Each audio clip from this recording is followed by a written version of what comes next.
सद्गुरु वही माऊली मातोश्री माग्यानाचा संत कृतज्ञपूर्वक वंदन आणि आपण सर्व सद्भक्त सच्चोते आपणा सर्वांना आदरपूर्वक नमस्कार.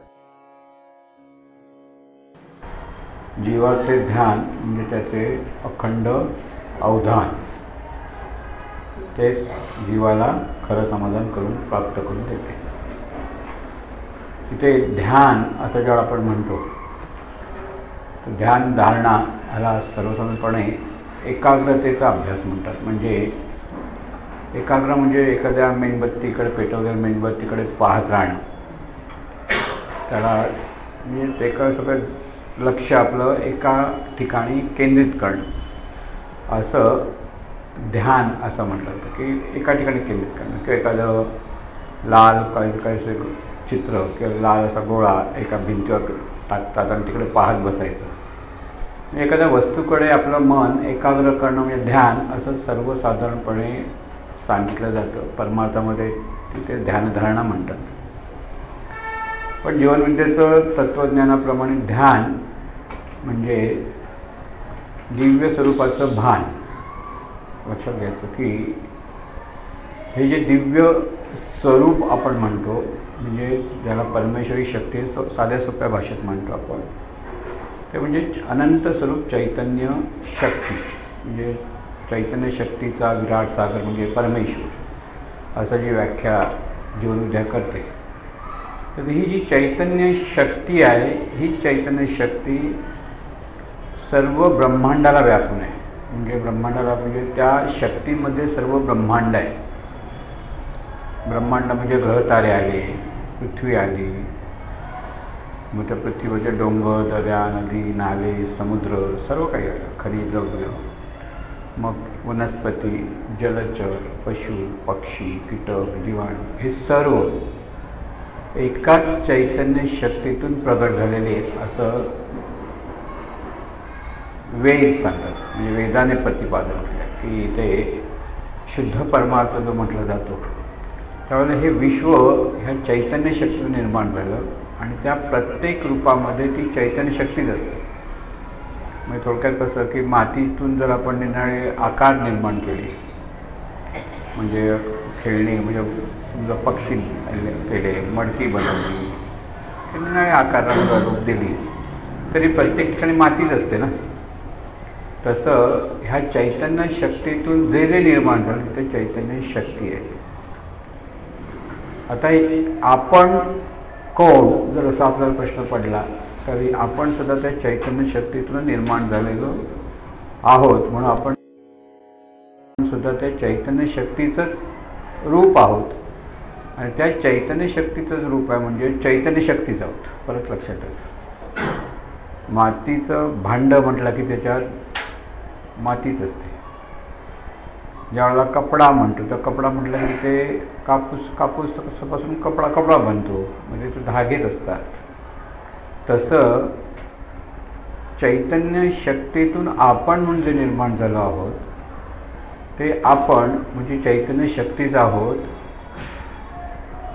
हे ध्यान सतत आपल्याला करायचं. लक्षात जीवनविद्येचं तत्त्वज्ञानात इथे आहे की इथे एकाग्र कुठे राहिलं पाहिजे. एकाग्र म्हणण्याच्या तिथे सर्व लक्ष कुठे ठेवलं पाहिजे. सर्व लक्ष आपण चैतन्य शक्ती आहोत. आणि ही जी चैतन्य शक्ती आहे ही सर्व रूपामध्ये असल्यामुळे सर्वत्र चैतन्य शक्तीच आहे. आणि हे ध्यान पुन्हा पुन्हा आपल्याकडे असलं पाहिजे. आणि त्या चिंतनातून आपल्याला पाहता आलं पाहिजे, त्या चिंतनातून सर्व काही करता आलं पाहिजे. सगळं जीवन जे आपण जगतो आहोत, आज आपण जीवन जगतो आहोत ते मी अमुक ह्या भावातून जगतो. मी अमुक म्हटल्यानंतर आपलं नाव आलं, गाव आलं, जात आली, धर्म आला, पंथ आला, आजकाल पक्ष आले, सगळं येतं ना. की इथे मी अमुक म्हटलं की इथे नेमकं काय होतं, मी अमुक म्हटलं की इथे एकमेकाशी संघर्ष आहे. एकमेकापेक्षा आपण श्रेष्ठ, कनिष्ठ असा जो भाव असतो त्याच्यातून आपलं कर्म सगळं बिघडत जातं. त्यामुळे एकाची तंगडी खेचायची, दुसऱ्याची तंगडी खेचायची, याच्यातच सगळं जीवन चाललेलं असतं. आणि त्यामुळे कोणाला समाधान नाही. थोडंसं काहीतरी यश मिळालं की समाधान, थोड्या थोड्या परत अपयश आलं की असमाधान. म्हणजे जीवनामध्ये समाधान असलं पाहिजे.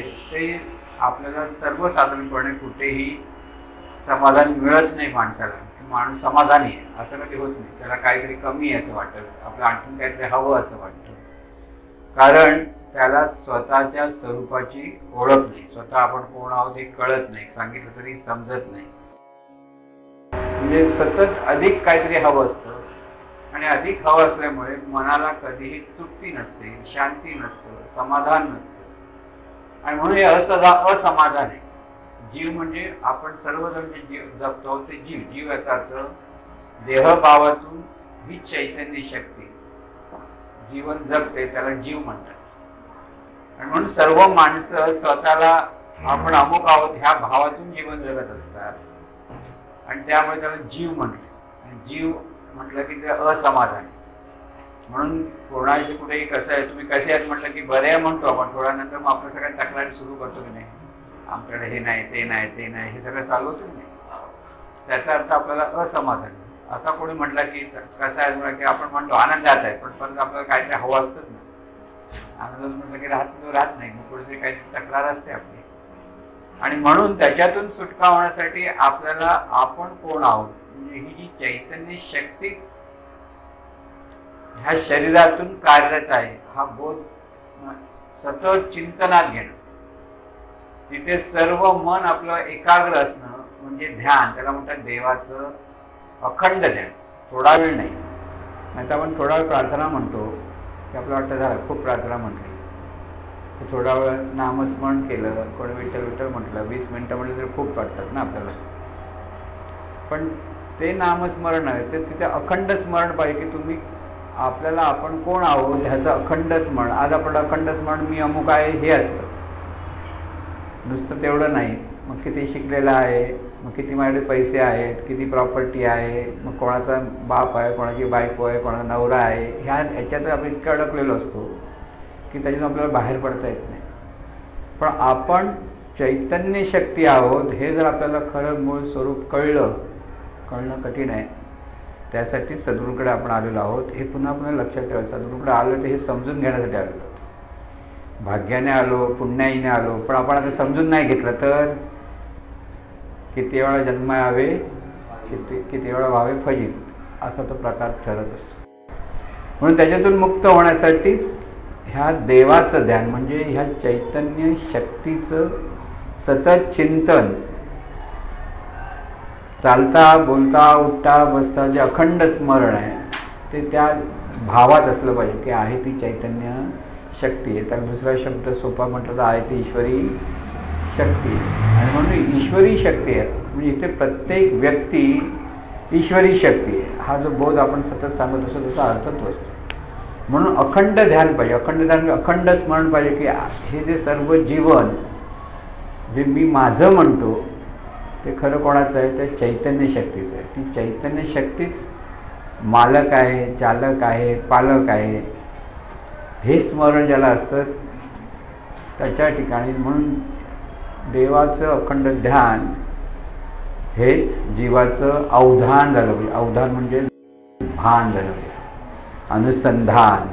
अखंड ध्यान असलं तर काय होतं, आहे ती चैतन्य शक्ती आहे हे अखंड अवधान. अवधान म्हणजे सावधपणे तिथे अनुसंधान असलं पाहिजे. अनुसंधान म्हणजे सहज स्मरण. आणि हे जे सहज स्मरण होतं तेव्हा जीव राहत नाही, तर त्याचं रूपांतर शिवात होतं. आणि शिवाचं रूपांतर होतं म्हणजे शिवाच्या ठिकाणी म्हणजे तोच जो माणूस तो शिवरूपात म्हणजे चैतन्य भावात राहतो, तर त्याला अखंड समाधान असतं. मग त्याला हे नाही ते नाही तक्रार राहत नाही.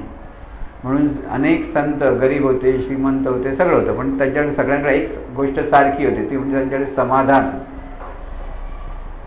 संतुष्टम सततम योगी असं सांगतात की खरा योगी कोण, ज्याच्याकडे सतत समाधान असतं. समाधान असं म्हणजे काहीतरी वस्तूंची कमतरता असू शकते, पण कमतरता आहे म्हणून तिथे समाधान नाही असं नाही. आता संत आपण बघितलं, आपल्या संतांचं सगळं जीवन जर बघायला गेलो तर आपल्याला एक लक्षात येईल की तिथे त्यांच्याकडे सतत समाधान असायचं. मग ते ज्ञानेश्वर माऊलींकडे काही पैसे होते का? 2 वेळा जेवणाची ददात होती, पण त्याच्याकडे समाधान मात्र अखंड होतं, लक्षात घ्या. किंवा एकनाथ महाराज होते, त्यांचा प्रपंच होता, सगळं होतं. त्यांना तिकडच्या लोकांपेक्षा त्यांचं वागणं वेगळं वेगळं तर लोकांना उपयोगी पडणं हे वागणं होतं. तिथे त्यांना जात धर्म पंथ वगैरे काही पाहत नव्हते, अखंड समाधान होतं. तरी लोक त्यांना काहीतरी बोलत तर तिथे पाहिजे तिथे माफी पण मागायचे, काही करायचे, पण आपलं जीवन आनंदाने जीवन जगत होते. म्हणून संतांचं जे जीवन असतं ते समाधानी जीवन असतं, कारण त्यांच्याकडे एकच बोध असतो की त्यांचं जीवन हे चैतन्य शक्तीचं जीवन असतं. आणि ही चैतन्य शक्तीचा हा अखंड प्रवास आहे. हा बोध प्रत्येक माणसाला घेता आला पाहिजे. खरं म्हणजे हा बोध का फक्त संतांनीच घ्यायला पाहिजे असं नव्हे. आपण पण जी सर्वसाधारण माणसं आहोत तेव्हा आपल्याला हे सतत लक्षात घेता आलं पाहिजे की आपण कोण आहोत. आपणच आपल्याला प्रश्न विचारत राहिला पाहिजे, आपण कोण आहोत. आपण जी ओळख सांगतो ती ओळख व्यवहाराची आहे, प्रापंचिक ओळख म्हणतो आपण त्याला. प्रपंचात आपल्याला एकमेकाला ओळख देण्यासाठी की प्रपंचात ज्या काही गोष्टी आपल्याकडे कराव्या लागतात, कर्तव्य धर्म म्हणून कराव्या लागतात, त्या आपल्याला केल्या पाहिजेत. त्या करू नयेत असंही नाही, पण ते करत असताना सगळं जे जीवन जगतो त्याचं अधिष्ठान काय पाहिजे की हे जीवन चैतन्य शक्तीचं आहे किंवा हे जीवन परमेश्वराचं आहे, की हे देवा सर्व तुझं आहे असं जे आपण म्हणतो ना, तो भाव असला पाहिजे माणसाकडे. करायचं जीवन जगत असताना आपल्याला प्रत्येक कर्म करायलाच लागतं. ते कर्मापासून लांब पडू नका असं आहे. म्हणजे बरेच वेळा लोकांना वाटतं की हे सगळं करायचं घरात जंगलातून जाऊन बसलं पाहिजे. जंगलात जाऊन बसून तुम्ही कर्मापासून दूर झालात असं जे तुम्हाला वाटतं ते तिथे काय पलायनवादच. म्हणजे जीवनविद्या त्याला पलायनवाद म्हणते. तर आपल्यासमोर येणाऱ्या समस्या, आपल्यासमोर असलेली आपली कर्तव्य, आपल्यासमोर असलेले आपल्याला वाटायला आलेली कर्म आपण त्या चैतन्य भावात करता आले पाहिजे, हे लक्षात. जे जे केले करशील करीतोसी म्हणेन मी केले, स्मरण असो दिन रजनी प्रभू सत्तेनेच हे चाले. ह्याला म्हणजे चैतन्य भाव. सत्तेनेच तयाच्या उगवे मार्तंड वायू वाहतसे, जलवर्षे भूदेही धान्य फळ वृक्ष स्मरत जायसे. मी सगळं जगात विश्वात पहा, फळं कशी उगवतात, झाडं कशी उगवतात, फळं कशी लागतात, हे ऋतू कसे येतात, पावसाळा कसा येतो, हिवाळा कसा येतो, इथे जर पाहिलं ते कोणामुळे चाललंय, त्याला प्रभू सत्ता असं शोधावं. म्हणजे चैतन्याची ही सत्ता आहे. हे सर्व नियम आपण जे म्हणतो ना ते हे चैतन्य शक्तीची सत्ता आहे. एक विशिष्ट पद्धतीने जे वागणं आहे त्या चैतन्य शक्तीचं वागणं म्हणता येईल की तिथं तो स्वभाव आहे आणि ते प्रभू सत्ता आहे. म्हणून प्रभू सत्तेने झालं. प्रभू सत्तेनेच तयाच्या उगवे मार्तंड. मार्तंड सूर्य उगवतो, वायू वाहतो, वायू वाहत असे, जलवर्षे म्हणजे पाऊस पडतो, जलवर्षे भूदेही धान्य फळे वृक्ष स्मरत जायसे. हे सर्व निसर्गाकडे पाहायला लक्षात येतं हे चाललंय कसं.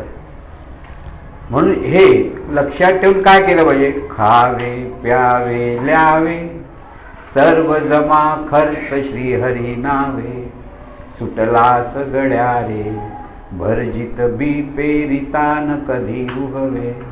म्हणजे खातो पितो कपडे घालतो म्हणजे प्रत्येक कृती ही कोणाच्या स्मरणात पाहिजे की सर्व ह्या परमेश्वराचं आहे, की प्रभूची सत्ता म्हणा किंवा त्याला चैतन्याची सत्ता म्हणा, की चैतन्य सत्तेमुळे तुझ्याकडनं कृती होते. हात हलतो कोणामुळे हलतो, तुझ्यामुळे माझ्यामुळे हलतो. ती शक्ती आहे म्हणून हलतो. मग अर्धांग झालं हात हलत का नाही. ज्यावेळेला अर्धांग होतं त्यावेळेला इच्छा असून तुझा हात होऊ शकत नाही. म्हणजे ही जी व्यवस्था आहे आपल्या शरीराकडे ठेवलेली की हात हलणं, पाय चालणे, डोळ्यांनी पाहणं, कानाने ऐकणं, हे सगळं काय आहे ती व्यवस्था आहे. तर म्हणून व्यवस्था हाच परमेश्वर महाराज म्हणतात ना, त्याचा अर्थ हेच होता की प्रभूची सत्ता, ह्या सत्तेने हे सगळं डोळे असून सुद्धा काही लोकांना पाहता येत नाही असं ना, काही वेळेला काही दोष असतो त्यावेळेला ते पाहता येत नाही. मग त्यावेळेला कोणामुळे पाहता येत नाही तर ती सत्तेमुळे पाहता येत नाही. सत्तेने जर ती व्यवस्था व्यवस्थित केली तर सर्व काही व्यवस्थित आहे. म्हणून इथे किती कृतज्ञ असलं पाहिजे की ही चैतन्य शक्ती जी आहे या चैतन्य शक्तीमुळे सगळं झालं आहे. म्हणून खावे प्यावे ल्यावे सर्व जमा खर्च श्रीहरी नावे, सगळं जे आहे ते श्रीहरीच्यामुळे चाललेलं आहे. म्हणून श्रीहरीचं म्हणजे चैतन्य स्वरूपाचं स्मरण असलं म्हणजे लक्षात ठेवायचं. खावे प्यावे ल्यावे सर्व जमा खर्च श्रीहरी नावे, सुटला गड्या रे भरजित बी पेरितान कधी भाजलेलं बी उगवत नाही. तसंच चैतन्य भावातून केलेल्या कर्माचं दुष्परिणाम आपल्याकडे येत नाही हा त्याचा अर्थ. एक तर आपलं कर्म दुष्कर्म होत नाही. जर तुम्हाला परमेश्वराच्या स्मरणात देवाच्या स्मरणात सगळं कार्य करायला लागला तर ते विवेक जागृत होतो खरा. त्यामुळे दुष्कर्म होणं हा प्रकार नसतो. पण चुकून जरी तिथे दुष्कर्म झालं तरी त्याचा वाईट फळ तुमच्याकडे येत नाही असं ही प्रभू सत्तेचं महत्त्व सांगणार. म्हणून राम करता म्हणता प्राप्त होई यशकीर्ती प्रताप. मी करता म्हणता काय होतं कष्टी होसी म्हणजे तुला असमाधान लागतं. मी करता म्हणता कष्टी होसी आणि राम करता म्हणता प्राप्त होई यश कीर्ती प्रताप. म्हणजे हे जे आहे की आपलं हे सगळं जीवन चैतन्य भावातून आपल्याला करता आलं ते अहंकार राहत नाही. मी करता म्हटलं की ते अहंकार म्हणजे आपलं जे जीवन जगतो तिथे करते पण जे आपल्याकडे धरत असतो की मी करतो माझ्यामुळे होतं मी आहे म्हणून सगळं चाललंय असा एक सहज भाव असतो प्रत्येकाकडे. आणि तो सहज भावच अहंकार निर्माण करतो आणि त्या अहंकारातून आपलं दुष्कर्म सुरू होतं. त्यामुळे आपण कोणाला दुखावतो, कोणाला सत्ता घालवतो, कोणाला वेडवाकडं बोलतो, सगळं काही होतं. चिंतन वेडवाकडं करतो आणि त्याच्यातून आपलं दुष्कर्म होतं. दुष्कर्म म्हटलं की तिथे अनिष्ट परिणाम आपल्याला वाटायला येतो. म्हणून हे स्मरण सतत असलं की त्याच्या सत्तेने चाललंय की खाता पिता काही जे करतो त्यावेळेला ते सतत स्मरण अखंड ध्यान म्हटलं म्हणजेच अवधान म्हणजे अनुसंधान. याला अवधान म्हणजे ते अनुसंधान म्हणजे की नुसतं चैतन्य म्हणजे आपण बरेच लोक म्हणतात सद्गुरूंमुळे सगळे सद्गुरूंची कृपा आहे सद्गुरूंची कृपा आहे म्हणतो आपण. मग सद्गुरूंची कृपा कुठपर्यंत तुमचं लोक कौतुक करतात तिथपर्यंत आणि तुमच्यावर जर टीका केली तर सद्गुरूंची कृपा म्हणता तुम्ही नाही म्हणणं मग राग होतो. काय राग येतो? कारण आपल्याला माहिती मी करताय कळलं ना. आपल्याकडे तो भाव मी करता असतो. पण आपण वरवर जे सद्गुरू करता म्हणणं हा वेगळा प्रकार, सद्गुरूंची कृपा म्हणणं हा वेगळा प्रकार. पण म्हणून ही कृपा हे मनात जाणार लक्षात घ्या. कृपा आहे हे मनात जाणता आलं पाहिजे आणि जनात आपल्याला आपलं प्रामाणिकपणे काम करता आलं पाहिजे. दोन गोष्टी आहेत की हे सगळं जे चाललेलं असतं ते सतत लक्षात ठेवून खावे प्यावे ल्यावे सर्व जमा खर्च श्रीहरी नावे, सुटला सगळ्या रे भरजित बी पेरितान कधी उगवे, रज्जूचे स्मरण जरी सर्पाचा भास काय भिवविल, नित्य हरीसी स्मरता माया काय करील पोल जंजाळ. म्हणजे काय सांगितलं? नित्य हरीचं स्मरण असेल तर काय होईल की दोरीचं स्मरण असेल तर काळोखात तो साप म्हणून घाबरणार नाही. रज्जू म्हणजे दोर असतो. दोर काळोखात पडलेला आहे तर आपल्याला गावाकडे असं दोर बिल पडला तर आपल्याला पहिला काय लक्षात येतं? साप आहे. थोडंसं दिसतं ना स्पष्ट. पण आपल्याला आधीच माहिती त्या दोर आहे तर तो साप आहे म्हणून आपण घाबरणार नाही. तसं ते म्हणतायत जर हरीचं सतत स्मरण की हे सरळ चैतन्य शक्तीचं सर्व कार्य आहे. चैतन्य शक्तीच्या अधिष्ठानावर हे सगळं जीवन चाललेलं आहे. सत्ता म्हणजे अधिष्ठान लक्षात ठेवा. सत्ता म्हणजे दादागिरी नाही. आपण म्हणतो सत्ताधारी पक्ष आता दादागिरी करेल ना. तर तिथे अधिष्ठान आहे. त्या अधिष्ठानामुळे सगळं चाललंय हा लक्षात घ्यायचा. म्हणून नित्य हरीसी स्मरता माया काय करील फोल जंजाळ, मी नच करता ऐसे भावे ते कर्म कर्म संन्यास, त्रैलोक्य जाणिताय साधे नैष्कर्म्य भार न त्या म्हणजे एकदा सगळं जे आहे ते हे मी नाही तर कोण आहे? चैतन्य शक्तीचंच कार्य, चैतन्य शक्तीचं जीवन आहे. हा जेव्हा भाव असतो आणि त्या भावातून केलेलं कर्म हे नैष्कर्म्य असतं. आणि म्हणून हे नैष्कर्म्य म्हणजेच ते नैष्कर्म्य म्हणजे अनुसंधान पाहिजे. म्हणजे नुसतं थोडा आठवण झाली परत विसरला, परत थोडा आठवण झाला असं विसरलं तर ते नाही. पण सुरुवातीला तसंच अभ्यास करताना कधी आठवण आली की आहे ते हे सर्व चैतन्य, म्हणून सतत चिंतन करत राहिलं पाहिजे की हे सर्व विश्व कोणामुळे चाललेलं आहे. हा विश्वाचं रहाडगाडं कोण चालवतं? माणूस चालवतो का? माणूस नाही चालव. माणसाने किती उड्या माराव्यात, पण मोठा वादळ आल्यावर माणूस कुठे असतो? एवढूसा असतो त्यावेळेला. वादळामध्ये जाऊन उभा राहायला सांगा त्याला, तो टिकू पण शकत नाही. मग किती मोठ्या गमजा मारल्या तरी अगदी मोठ्या लाटा येतात समुद्राच्या जेव्हा पावसाच्या, तर जाऊन उभे राहा समुद्रामध्ये जाऊन बघा काय होतं. कुठल्या कुठे आपण फेकले जातो. आपल्याला किती मोठा ताकदवार माणूस असला तरी तो तिथे टिकू शकत नाही. ही शक्ती आहे. पण मी आणि माझं म्हटलं की त्याची शक्ती केवढीशी असते? अगदी क्षुल्लक असते, ते अनंत स्वरूपाच्या अपेक्षित. आणि म्हणून आपल्याला सर्वत्र हे शक्तीचं कार्य हे पाहता आलं पाहिजे. हे जीवन अनंत स्वरूपाचं हे पाहता आलं पाहिजे. पण ते कसं पाहायचं? अखंड, थोडा वेळ नाही. जी काही परिस्थिती येईल ते सुद्धा ही प्रभूची सत्ता आहे ह्या अंगाने. म्हणून आपल्या मनासारखं झालं तर त्याच्यावरती परमेश्वराची कृपा आहे किंवा सद्गुरूंची कृपा हे मनात जाणं. आणि आपल्या मनाच्या विरुद्ध घडलं तर ती परमेश्वराची इच्छा आहे म्हणून स्थिर व्हा, किंवा सद्गुरूची इच्छा आहे की बाबा हे मिळणं ही सद्गुरूची इच्छा आहे, असं जर लक्षात घेतलं तर आपण असमाधानी राहणार नाही. समाधानात राहण्यासाठी प्रत्येक परिस्थिती आपल्याला सहजपणे स्वीकारता आली. आपण स्वीकारत नाही आणि मग दुःखी होतो. सगळ्याच काही गोष्टी आपल्या मनासारख्या घडणार नाहीत, लक्षात ठेवा. अनेक गोष्टी मनाच्या विरुद्ध घडतात, पण प्रत्येक ठिकाणी सकारात्मक दृष्टिकोनातून पाहता आलं पाहिजे की आहे ती ईश्वरी शक्तीचं कार्य आहे. आणि हे ईश्वरी शक्तीचं कार्य असल्यामुळे निसर्ग नियमानुसार बऱ्याच घटना घडत असतात. म्हणजे परिस्थितीमध्ये आता खूप थंडी पडायला लागली, दिल्लीमध्ये तर अगदी सगळे कुडकुडून गेले. आपल्याकडे अजून तेवढी कृपा आहे म्हणायची. कोणाची? चैतन्य शक्तीची सत्ता इथे बरी आहे की एकदम गारठून नाही जात तुम्ही. थोडीशी गारटला तर इथे तिथे स्वेटर घातला की बस झालं तुम्हाला. म्हणजे म्हणून म्हटलं मुंबईचे लोक सर्वात भागवून चैतन्य शक्ती सर्वात जास्त कृपा मुंबईवर. तिथे वादळ कधी येत नाही. कधी वादळ आलं येते तो म्हणतात बिचारा आंध्रकडे वळतात. काय माहीत नाही त्या आंध्राचा काय प्रॉब्लेम आहे. सगळं बघ, तामिळनाडू आंध्र इथे गेलं, गुजरातकडे गेलं, पण मुंबईत आलं असं होत नाही. पण जास्त हुशाऱ्या करू नका, पुण्यवान म्हणू नका. तिथे त्या परमेश्वराची कृपा आहे म्हणून त्याला कृतज्ञतेपणे नमस्कार करा. लक्षात ठेवा, इथे आहे सगळं बरोबर, पण ह्या सर्व अंगाने हे असं का होतं हाही प्रश्न पडतो तुम्हाला. म्हणजे हा मुंबईचं पुण्य कशामुळे? ह्या मुंबईच्या पैशावर सगळं भारताचं व्यवहार चाललेले आहेत. सगळी इकॉनॉमी जी आहे ना ती मुंबईच्या पैशांवर आहे. लक्षात घ्या, मुंबईकडनं जेवढा पैसा मिळतो म्हणजे महाराष्ट्रामध्ये मुंबईकडनं की तितका त्याच्यावर सगळं भारताचं जीवन चाललेलं आहे. जवळजवळ 70 ते 80% भाग इकॉनॉमी हे इथल्याच याच्यावर आहे. जे सगळं चाललेलं आहे कारभार, एवढे मोठे व्यवहार चाललेले असतात, सगळं जे चाललेलं आहे. म्हणजे ती पुण्य तुमच्याकडे आपोआप येते, कळलं ना.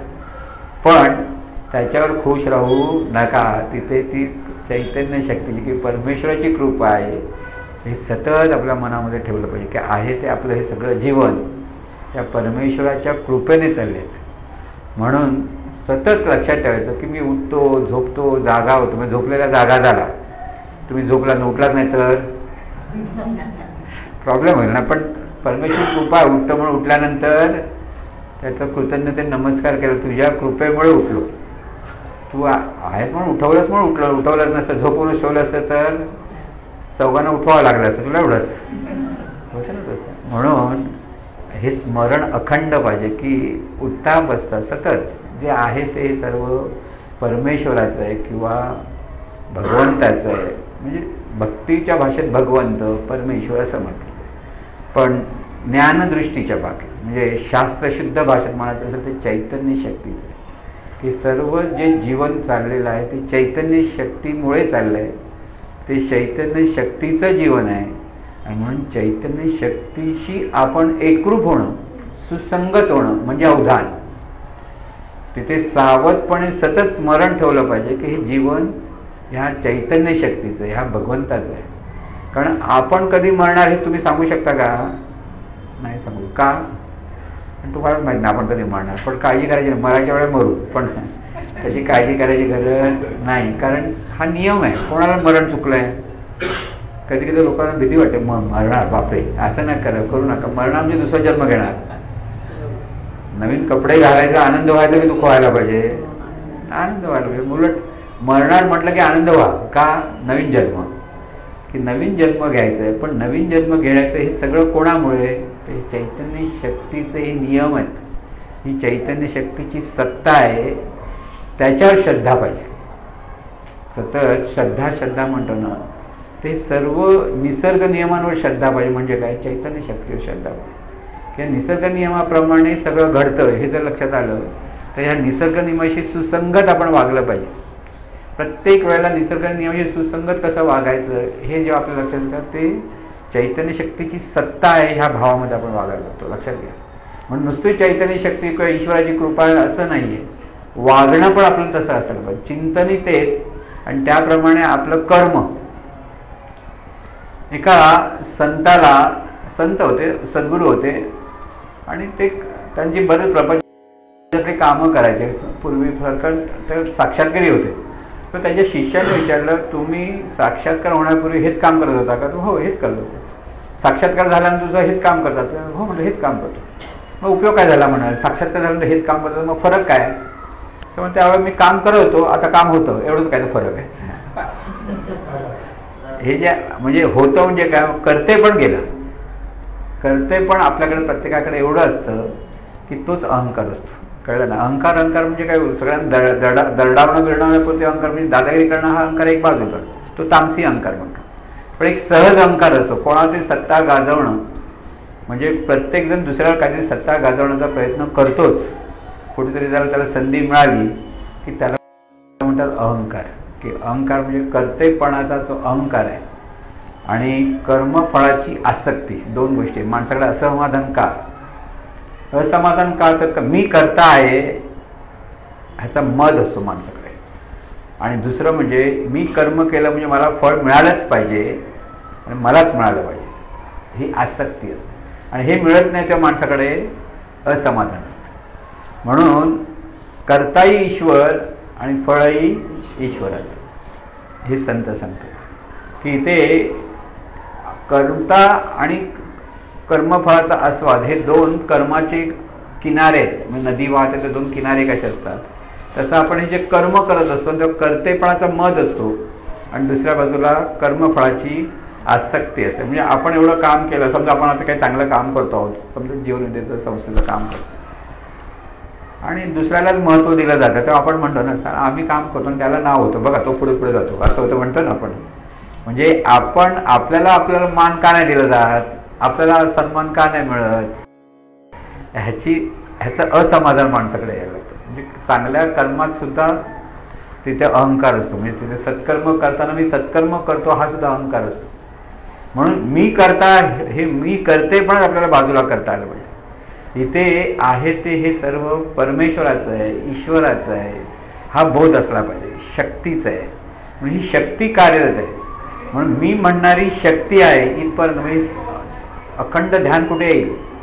ध्यान करताना मी कोण आहे, ती मी म्हणणारी ही शक्ती आहे आणि ही शक्ती त्या चैतन्य स्वरूपाचं अंग आहे. दोन गोष्टी लक्ष करायची की हे सतत ध्यान पाहिजे आपल्याला. ध्यान म्हणजे डोळे बंद करून जरी बसलात तरी जे आहे, म्हणून जे आपल्याकडे सतत आहे पण आपण अनुभवत असतो, ते जे अस्तित्व अनुभवत असतो ते अस्तित्वच चैतन्य शक्तीचं आहे.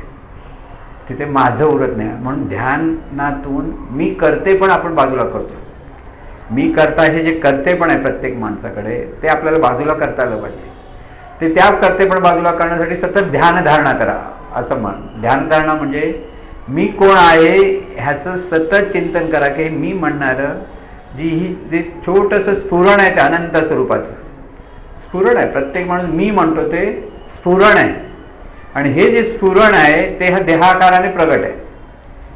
त्या स्फुरणाला म्हणजे त्या ज्या मीला सतत स्मरण असलं पाहिजे. मी कोणाचं आहे? त्या अनंत स्वरूपाचं आहे. त्या अनंत स्वरूपाचं हे स्फुरण आहे. तिथे मी देह आहे, मग मी असा शिकलेला आहे, मी असा ह्या जातीचा आहे, मी ह्या धर्माचा आहे. आज सगळीकडे भांडण तंटे ते इथेच आहेत.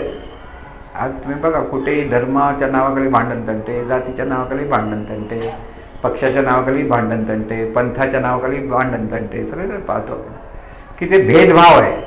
आणि तो भेदभाव जर बाजूला करायचा असेल तर सर्वत्र चैतन्य शक्तीचा आहे हे मनापासून आपल्याला समजलं पाहिजे. समोरच्याकडे पाहताना सुद्धा ती चैतन्य शक्तीच आहे हा बोध इतका पक्का झाला पाहिजे, तेव्हा ते अखंड ध्यान आलं. नुसतं डोळे बंद करून अखंड ध्यान नव्हे, डोळे उघडे करून डोळे बंद करून दोन्ही वेळेला ते अखंड भान असलं पाहिजे. आहे ती ईश्वरी शक्तीच आहे. त्या शक्तीशिवाय दुसरं काही नाही. नुसतं शक्ती आहे म्हटलं तरी चालेल. ईश्वरी शक्ती तुम्हाला वाटतं ईश्वरी शक्ती कशाला म्हणायचं? नुसती शक्ती. शक्ती आहे मान्य आहे की नाही आपल्याला? आपण पाहू शकतो, पाहण्याची शक्ती आहे म्हणून. ऐकू शकतो, ऐकण्याची शक्ती आहे म्हणून. बोलू शकतो, बोलण्याची शक्ती. चालू शकतो, चालण्याची शक्ती आहे म्हणून. हाताने काम करू शकतो, हातामध्ये ती शक्ती आहे म्हणून. विचार करू शकतो, शक्ती आहे म्हणून विचार शक्ती. भावना शक्ती, धारणा शक्ती. सर्व जे जीवन आहे ते शक्तीच आहे. हे मनाला सतत पटवून घेता आलं पाहिजे की सर्व आहे कोणाचं. तिथे माझं आहे असं जेव्हा आपण म्हणतो तेव्हा कर्तेपण येतं आणि तिथे असमाधान निर्माण होतं.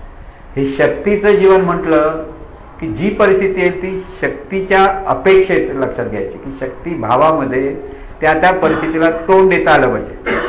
त्याच्यातून पुढे मार्ग काढता आला पाहिजे. तिथे रडत बसायचं नाही. परिस्थिती वाईट आली म्हणून रडत बसतात माणसं. रडत बसलात तर निसर्ग नियमाच्या विरोधात वागलात. जी परिस्थितीतून पुढे मार्ग कसा चांगला निघेल ह्याचा विवेक पाहिजे माणसाकडे. तिथे सकारात्मक दृष्टिकोनातून पाहता आलं पाहिजे. परिस्थिती वेगळी वेगळी येणारच की मग ती परीक्षाच असते. कुठच्या प्रत्येक परिस्थितीमध्ये तोंड देऊन पुढे कसं जायचं ह्याचं. मग बरेच लोक निराश होतात, काही लोक आत्महत्या करतात. त्याच्यामुळे त्यांचे प्रश्न सुटले असं नाही, त्यावेळेपुरते सुटले असं वाटतं, पण दुसऱ्या जन्मामध्ये ते प्रश्न उभे राहणारच परत. लक्षात घ्या, प्रश्न तोंड दिल्याशिवाय समस्या सुटत नाहीत. म्हणून समस्या वेगळ्या वेगळ्या असतील. प्रत्येक माणसाला समस्या वेगळ्या वेगळ्या आहेत, ज्याच्या त्याच्या काही असतील त्याच्यातून बाहेर कसं पडायचं आणि त्या परिस्थितीत समाधानात कसं राहायचं. दोन्ही गोष्टी असतील. जी परिस्थिती असेल तिथे समाधान आणि त्याच्यातून बाहेर पडण्यासाठी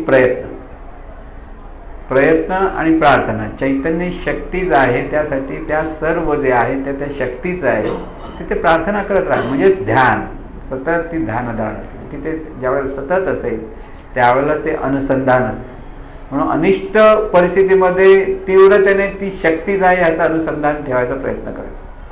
खूप चांगली परिस्थिती आली तर कृतज्ञतेने ती शक्तीच आहे हा भाव धरायचा.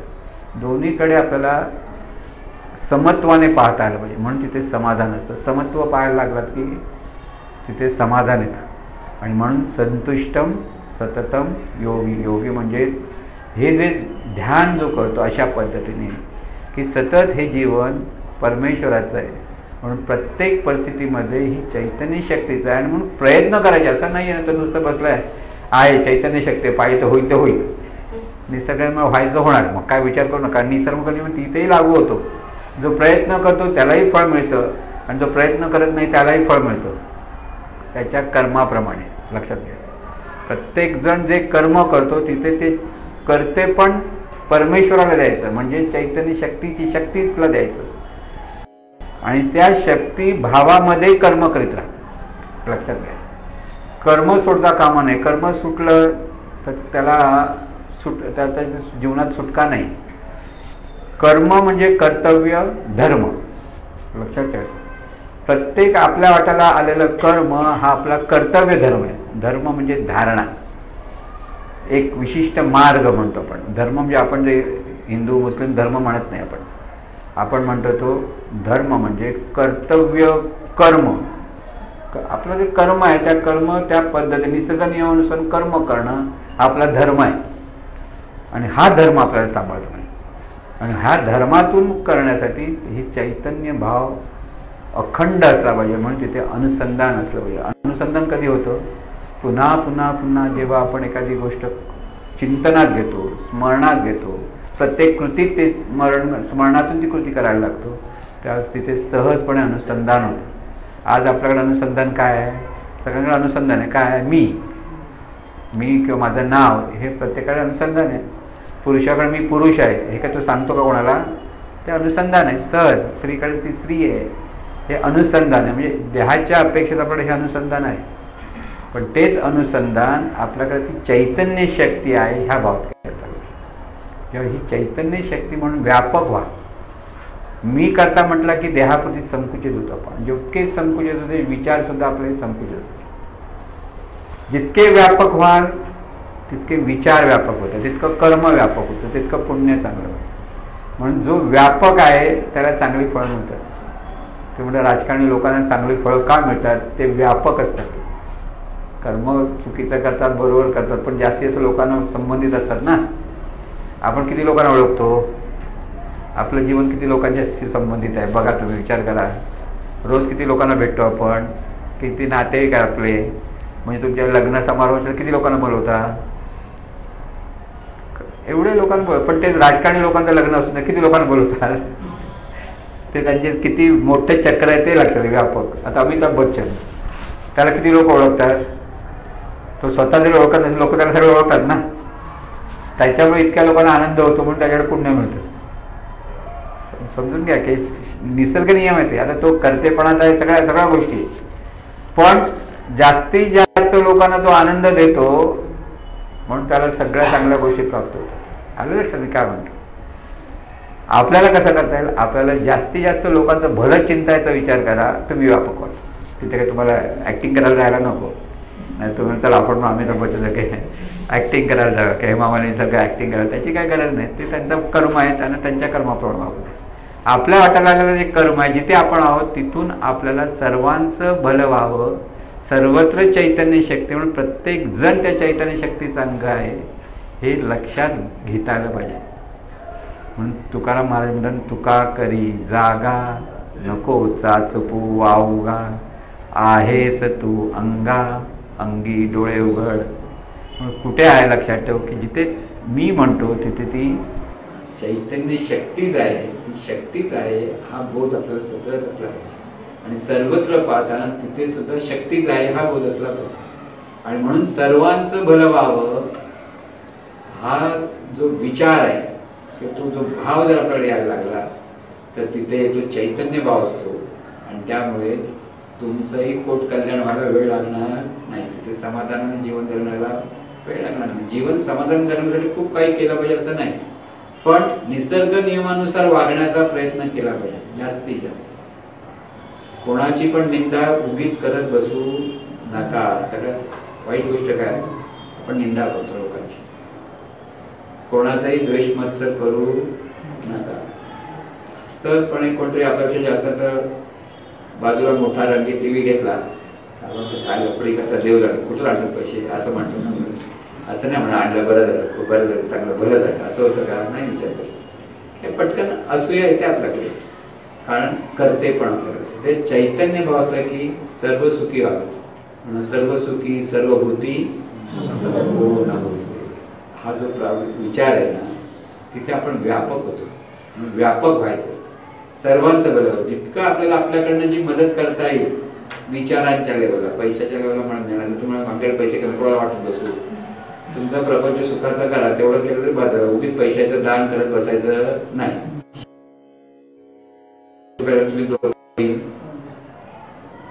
असं ह्याला दान धर्म नाही म्हणत. जीवनविद्या कधी त्याला दान धर्म म्हणत. दान धर्म कधी तुमच्याकडे 10,000 रुपये तुमच्याकडे पगार आणि तुम्ही त्याच्याकडे 5 रुपये वाटले तर दान धर्म, की ज्याच्यामुळे तुमच्या प्रपंचाला फटका बसत नाही. तुमचा प्रपंच फटका होता कामा नये.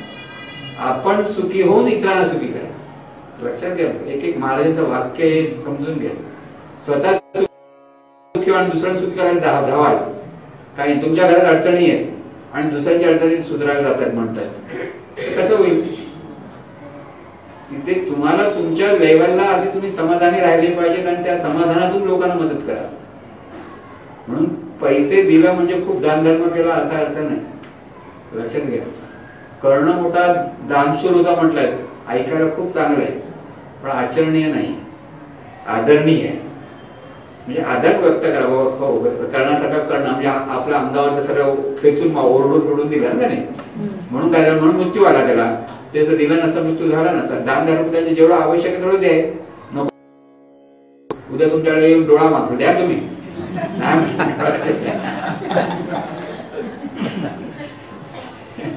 कसं देणार म्हणायचं डोळा मेल्यानंतर देऊ म्हणायचं.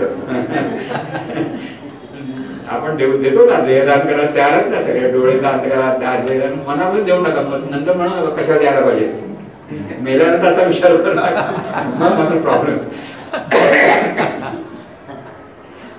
मेल्यानंतर आपल्या शरीराला कोणाला द्यायचं ते देऊ टाका म्हणायचं. कळलं ना की ज्याच्यामुळे लोकांचा फायदा होईल ते द्यायला काही हरकत नाही. नंतर माझ्या देहाचं काय होईल त्याचा विचार करायची गरज नाही. कारण एकदा तुम्ही तिथून सुटलं की गेलं ते तुमचं नाहीच ते तुम्हाला कशाला काळजी. कळलं ना. म्हणून जे द्यायचंय त्याच्यातून आपलं समाधान ढळता कामा नये. म्हणून कोणाला ते पैसे दिल्यानंतर तो परत देतो की न देतो ह्याच्या काळजीत बसला की सगळं समाधान झालं. तुम्ही दिला तर पैसे परत मिळणार नाही हा विचार देऊन टाका आणि तेवढेच द्या की जिथून आपलं प्रपंच फाटका होणार नाही. अशा पद्धतीने सहज प्रॅक्टिकल जीवन झालं. अगदीच काही आदर्श नाही. लोक आदर्शाच्या मागे भावनेच्या वरात धावू नका. बुद्धिप्रधान भावना पाहिजे हे परत लक्षात ठेवा. महाराजांचं नेहमीचे वाक्य लक्षात ठेवा. भावना प्रधान बुद्धी माणसाला खड्ड्यात घालते आणि बुद्धिप्रधान भावना ही तुम्हाला प्रगतीला नेते. दोन्हीकडे भावना महत्वाची पण कशाच्या ज्ञानाच्या अधिष्ठान भावना पाहिजे. तुम्हाला जे द्यायचे तुम्ही शहाणपण वापरा. म्हणून शहाणपण हे सर्व गोष्टीवर सर्वात मोठं औषध आहे जीवन जगत असतं. सगळ्या जगातले प्रॉब्लेम सॉल्व्ह करायचे असेल जीवनातले प्रॉब्लेम सॉल्व्ह शहाणपण व्हावं. पण हे शहाणपण कशाच्या अधिष्ठानावर चैतन्य शक्तीच आहे या भाव. म्हणून हे सतत अनुसंधान ज्यावेळेला लागतं सतत त्या चैतन्य भावात जीवन जगायला लागतो त्यावेळेला आपलं जीवन अतिशय सुंदर आणि समाधान करतो. आणि असं समाधानाचं जीवन सर्वांचं हो अशी सद्विचारने प्रार्थना करून आपण ईश्वरा सर्वांना